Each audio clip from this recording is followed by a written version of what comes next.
He is बोलने की, telling, और डायरेक्ट लाइन भी लिख सकते हैं, telling, he is telling a lie.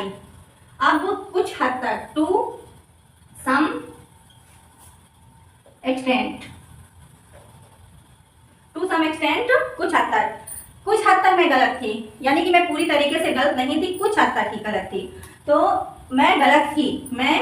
I was wrong, और टू सम एक्सटेंट, कुछ हद तक ही मैं गलत थी, कुछ हद तक मुझे तुम पर विश्वास है, यानी मैं पूरी तरीके से तुम पर विश्वास नहीं कर सकती, कुछ ही, यानी सम एक्सटेंट मुझे तुम पर विश्वास है। तो कुछ हद तक मुझे तुम पर विश्वास है, मुझे अब आई ट्रस्ट किस पर, तुम पर, आई ट्रस्ट यू, कितना, टू सम एक्सटेंट, कुछ हद तक वह अच्छा कर रहा है, यानी कि पूरी जितना अच्छा उसे करना चाहिए उतना अच्छा वह नहीं कर रहा, कुछ हद तक ही वह अच्छा कर रहा है। तो वह अच्छा कर रहा है, वह कि ही इज, करने की डू होती, डू में आई, ही इज डूइंग वेल, अच्छा की वेल, कुछ हद तक, टू सम एक्सटेंट, वह कुछ हद तक मेरा साथ दे रहा है, मतलब वो टोटली मेरा साथ नहीं दे रहा है, पूरी तरीके से वह मेरा साथ नहीं दे रहा है, कुछ हद तक वह मेरा साथ दे रहा है। तो वह मेरा साथ दे रहा है,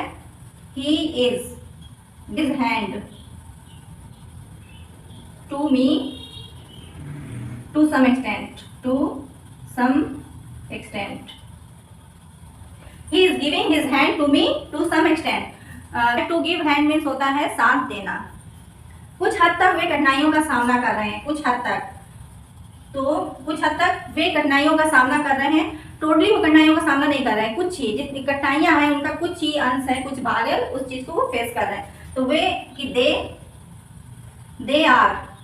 अब सामना करने की फेस, अब देखो आईएनजी लगाएंगे तो ई को रिमूव कर देंगे, दे आर फेसिंग, और क्या, कठिनाइयों का, they are facing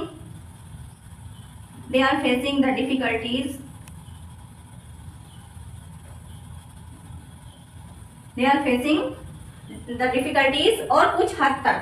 to some extent. तो ये मैंने आपको कुछ हद तक को एक्सप्लेन किया एग्जाम्पल के साथ। अब जब भी आप सेंटेंसेस बोले तो इंग्लिश में बोलिए और इस फ्रेज का यूज करिए। कुछ हद तक तुम सही हो, you are right to some extent, कुछ हद तक उसकी फैमिली अच्छी है, तो her family is good to some extent, कुछ हद तक मैं तुम्हारे साथ हूँ, आई एम विद यू।